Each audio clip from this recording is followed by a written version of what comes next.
Unreliable, checked out, bad teammate, locker room cancer. I'm sure if you're familiar with the mainstream NBA media, you've heard at least one of these phrases used to describe Kyrie Irving. And yes, Kyrie is a complex individual. At times he's said and done some things that haven't made a lot of sense to people. And because Kyrie is anything but ordinary in every aspect of his life, the things that rub the talking heads the wrong way tend to get amplified for headlines, and narratives are created and ran with. But what if, for the next 8 to 10 minutes, we could look at Kyrie from a different perspective and focus in on everything that the media won't tell you about Kai? Well, if you're ready for that, you've come to the right place, because today we'll take a look at how Kyrie has become uncancelable by his irreplaceable talent as a basketball player. We'll expose the narrative about him being a bad teammate by looking at what players have said about him, and we'll wrap up with the less talked about side of Kyrie, his philanthropic efforts, and personal beliefs. This is Topic Tackle. Let's go. What's good, people? JC3 here. Appreciate you tuning in once again to Topic Tackle, where we dive deep into the basketball world, seeing through the storylines and narratives to give you the perspective that the media doesn't venture to. So if you're tired of shallow analysis and want to become a deep diver, go ahead and hit subscribe and leave a like on this video. I greatly appreciate it. And I say this statement every video, and it couldn't be more true today. I made a video after the Nets loss at Indiana on November 25th titled, "The Nets are literally the most frustrating team to watch in the NBA." And for the time being, it was completely accurate. But since then, they flipped the switch, going 9-1 in their last 10, and they're 11-3 overall since Kyrie came back from suspension. No other team even has 10 wins in that same period of time. While Irving was serving his suspension, the Nets had a stretch of games where they were winning and holding their opponent under 100 points each night, and questions began to arise about Kyrie. Should the Nets bring him back? Does the good he contributes outweigh the distractions associated with him throughout his career? Was Kyrie going to up and retire? I even put out a community post with a poll, and out of 10,000 votes, the majority response was to bring Kyrie back, but the results were closer to 50-50 than a yes majority. So something we knew already was made even more clear. People are split about Kyrie Irving. Some love him, some hate him. And there's many that are in between that may like some aspects of what he brings to the table while rejecting others. But if the Nets' recent success that has flipped the script on the dysfunction they were dealing with to begin the season says anything, it's this: Kyrie Irving is an irreplaceable talent. In the Nets' last 10 games, he's averaged 25 points on 50, 38, 90% splits to go along with 5 boards and 5 assists. And in no game was his impact exemplified more than the Nets going for the season sweep at the Raptors. Down by as much as 18 in the first half and trailing by double digits at halftime while their two stars were outscored by Fred VanVleet, the Nets knew, yeah, they had us the first half, I'm not going to lie. But they would not be denied in the second half as they took the lead with 3:25 left in the third and made big plays down the stretch to close it out. Irving had 15 of his 32 points in the fourth, and one of his 5 assists was a big one to Yuta Watanabe in the corner for the go-ahead 3 with 14 seconds left. Kyrie made a great read on this play, drawing multiple defenders on the drive and kicking it out to the open shooter. But as big as that play was, it wasn't Irving's biggest. Gets it into Irving. 2 seconds left. Irving stops, takes, and hits! Kyrie Irving delivers the victory at the buzzer! I mean, this is just one cold shot by an absolute killer. Kyrie Irving. Look at that space. Smooth. Irving drilled his first buzzer-beating game winner of his career, absolutely taking the air out of the Air Canada Center. That was good. I know, I impress myself sometimes. Last season was supposed to be the Nets' year to showcase their talent at full strength, but it didn't happen. Now they're at full strength, and everyone watching can see how dangerous they can be. Okay, moving on now to Kyrie as a teammate. While he has said some stuff that's come off as out of pocket over the years, like in 2020 when he said that the Nets needed more pieces to be competitive without KD. It's glaring in terms of the pieces that we need in order for us to be at that next level, and I'm going to continue to reiterate it. You know, we're going to do the best with the guys that we have within our locker room now. He wasn't wrong, but as the leader of the team, that quote definitely didn't uplift his teammates. Or when the Nets hired Steve Nash, and he said the following: I don't really see us having a head coach. KD could be a head coach. I could be a head coach on some days. KD added, Jacques Vaughn could be a head coach, could do it one day. It is a collaborative effort. In retrospect, it's funny that KD said what he did about Jacque Vaughn. He predicted the future there. Maybe it's been KD and Kyrie's diabolical plan this whole time to get Nash fired. Oh, it's not Santa's plan. No, it's...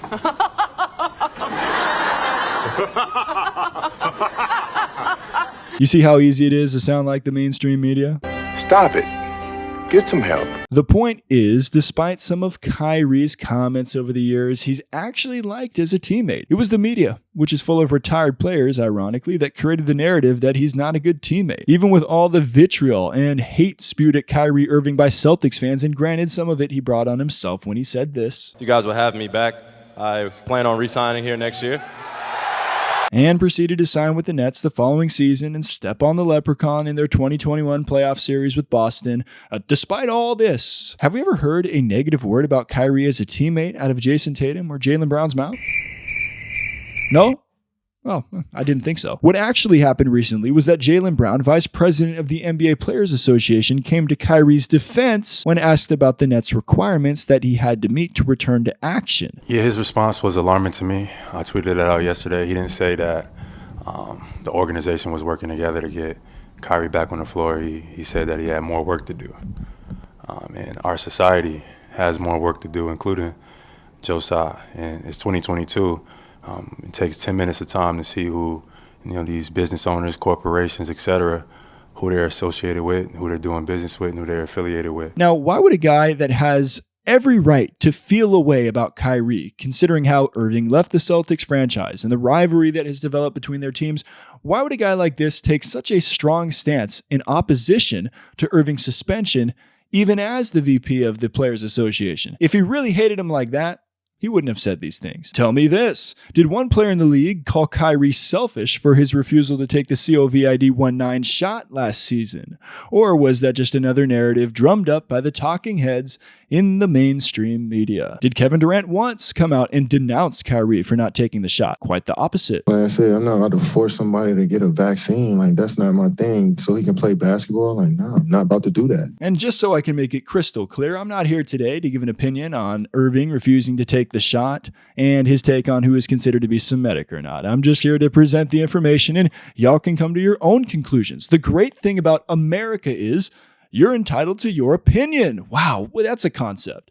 And with that said, let's keep exposing some of the bad opinions of the media. Outside of Kyrie's current and former teammates, other players around the league, the ones he's battling against, night in and night out, have a lot of respect for him. After Kyrie drained the game winner on Van Vliet, he said, "I love going against Fred. I watch him a lot. He watches me a lot. Throughout the game, talking back and forth a little bit. He hits a three in transition right in my face, and he's like, let's go. I have so much respect for Fred. He's a winner. He's a champion." And to this, Van Vliet responded with respect and a handshake emoji. And y'all remember that Uncle Drew movie that came out in 2018?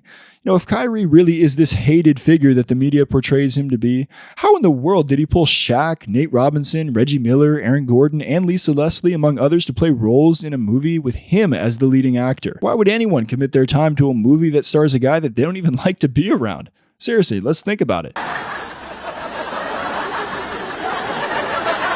there it is.